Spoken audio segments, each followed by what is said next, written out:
हर हर महादेव। ओम नमः शिवाय। बोल बम। भक्ति चैनल में आप सबका हार्दिक स्वागत है। नाग पंचमी के पावन पर्व पर आप सबको हार्दिक शुभकामनाएं। आज का दिन भगवान शिव और नाग देवता की आराधना के लिए बहुत ही पवित्र माना जाता है, लेकिन इस बार नाग पंचमी की तारीख को लेकर बहुत से लोगों के मन में भ्रम है। तो सबसे पहले जान लेते हैं नाग पंचमी कब है। वर्ष 2026 में नाग पंचमी 17 अगस्त को मनाई जाएगी। सावन शुक्ल पक्ष पंचमी तिथि 16 अगस्त 2026 शाम 4:52 से शुरू होगी और 17 अगस्त को लगभग 5 बजे समाप्त होगी। क्योंकि उदया तिथि 17 अगस्त के समय पंचमी तिथि विद्यमान रहेगी, इसलिए उदया तिथि के अनुसार नाग पंचमी का पर्व 17 अगस्त सोमवार को मनाया जाएगा। इस बार एक विशेष संयोग भी बन रहा है। नाग पंचमी और सावन सोमवार का दिन एक ही दिन में पड़ रहा है, इसलिए भगवान शिव और नाग देवता की पूजा का यह दिन भक्तों के लिए विशेष महत्व रखता है।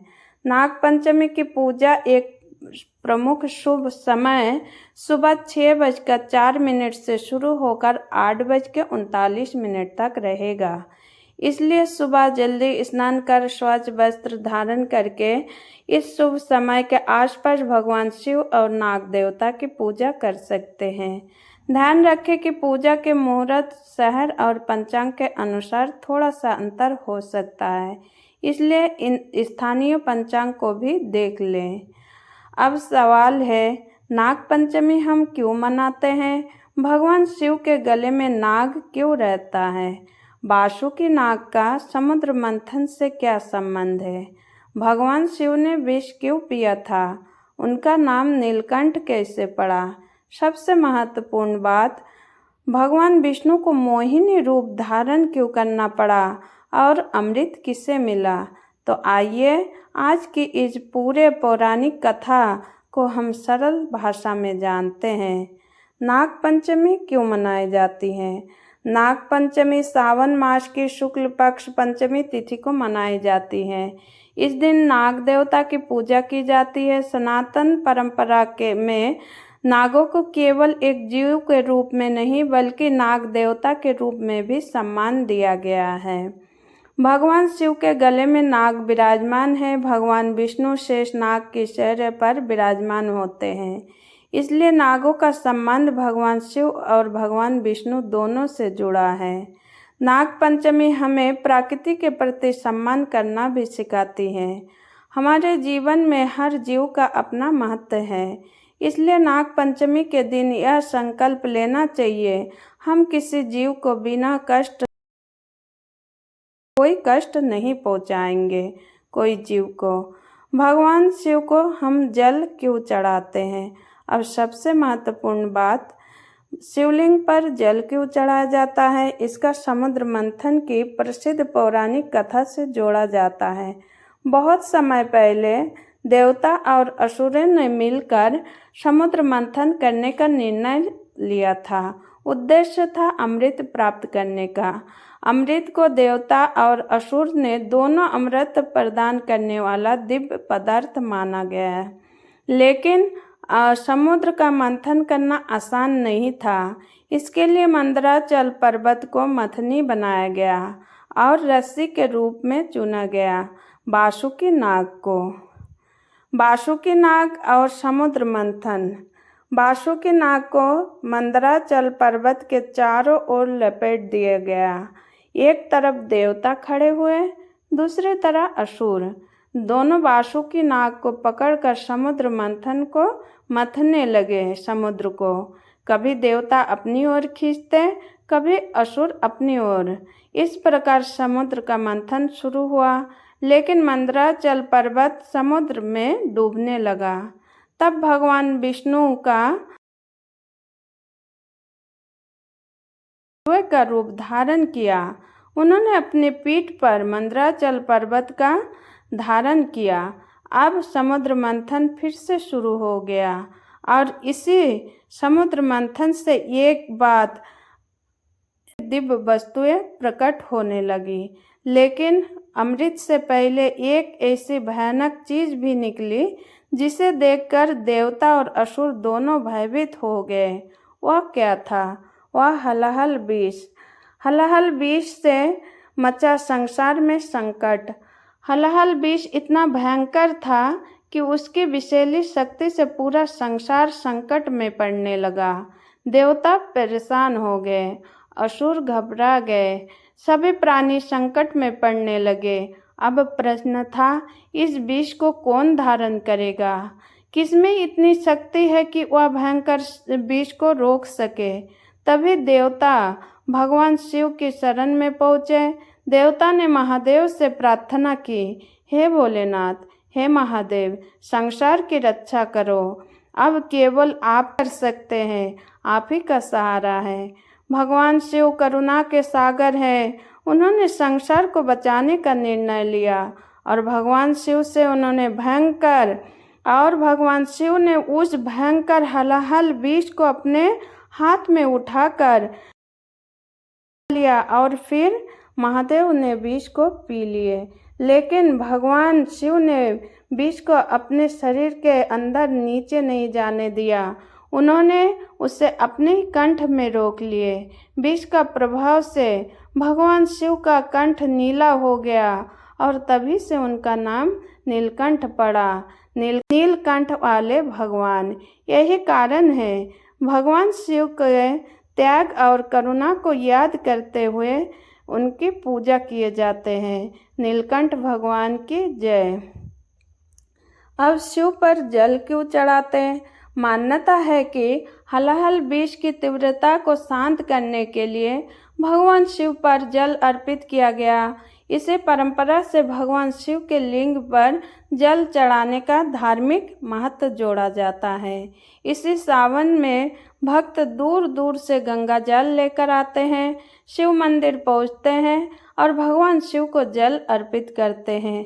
जब भक्त शिवलिंग पर जल चढ़ाता है तो उनके मन की यह भावना होनी चाहिए, हे नीलकंठ महादेव, आपने संसार का विष अपने कंठ में धारण किए, मेरे जीवन के दुख, संकट और नकारात्मकता को भी दूर कीजिए। नीलकंठ भगवान की जय। अब भगवान शिव के गले में बासुकी नाग क्यों पड़ा?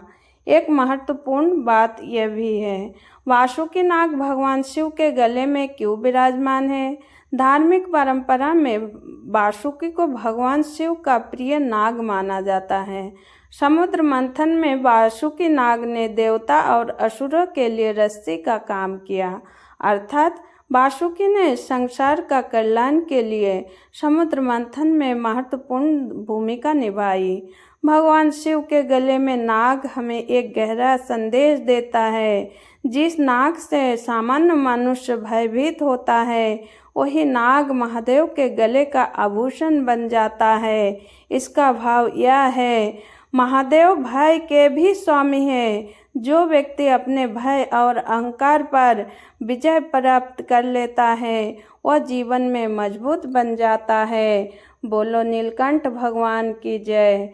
फिर समुद्र मंथन आगे बढ़ा। हलाहल विष को भगवान शिव ने अपने कंठ में धारण कर लिया। संसार बच गया। अब देवता और असुर फिर से समुद्र मंथन करने लगे। समुद्र से अनेक दिव्य वस्तुएं निकलती रही, किंतु अंत में समुद्र से प्रकट हुई भगवान धन्वंतरी। उनके हाथ में था अमृत से भरा हुआ कलश और अमृत कलश को देखते ही देवता और असुर दोनों उसे प्राप्त करने के लिए आगे बढ़े। दोनों चाहते थे कि अमृत उन्हें मिले, लेकिन अब विवाद शुरू हो गया। अमृत कौन पिएगा, देवता या असुर? अमृत को लेकर देवता और असुरों में विवाद। असुर ने अमृत कलश को अपने अधिकार में कर लिया। देवता चिंतित हो गए। उन्हें डर था, यदि असुर अमृत पी गए तो अत्यंत शक्तिशाली हो जाएंगे। और तब देवता ने भी भगवान शिव की विष्णु की शरण ली। भगवान विष्णु ने संसार के संतुलन के लिए एक अत्यंत लीला रची। उन्होंने धारण की मोहिनी रूप। भगवान विष्णु का मोहिनी रूप। भगवान विष्णु का मोहिनी रूप अत्यंत सुंदर स्त्री के रूप में प्रकट हुए। उनका यह रूप इतना मनमोहक था कि असुरों ने भी उन्हें देखकर मोहित हो गए। असुरों ने कहा, हे मोहिनी, आप हमारे बीच अमृत का वितरण कर दीजिए। मोहिनी ने उनकी बात स्वीकार कर ली। उन्होंने देवता और असुरों को अलग अलग पंक्तियों में बैठाए और फिर अमृत बांटने लगी। लेकिन यह भगवान विष्णु की लीला थी। अमृत देवताओं को मिलेगा। इस प्रकार देवताओं को अमृत प्राप्त होने लगा। राहु की कथा। लेकिन असुरों में एक बहुत चतुर था। एक असुर जिनका नाम राहु था। वह स्वयंभानु वह देवता का रूप बनकर देवता की पंक्ति में जाकर बैठा। उसने अमृत की बूंद पी ली, लेकिन सूर्यदेव और चंद्रदेव ने उसे पहचान लिए। तब भगवान विष्णु ने सुदर्शन चक्र से उसका सिर धड़ से अलग कर दिए, क्योंकि अमृत उसके शरीर में प्रवेश कर चुके थे। इसका उसके सिर से धड़ अलग करके वो अमर हो गए। उसका सिर कहलाया राहु और उसका धड़ कहलाया केतु। पौराणिक परंपरा में इसी घटना को राहु केतु और सूर्य चंद्र ग्रहण से जोड़ा जाता है। अब बात करते हैं कांवड़ यात्रा क्यों निकाली जाती है। अब आते हैं कांवड़ यात्रा पे। सावन के महीने में भक्त पवित्र नदियों से जल भरकर भगवान शिव के मंदिर तक जाते हैं।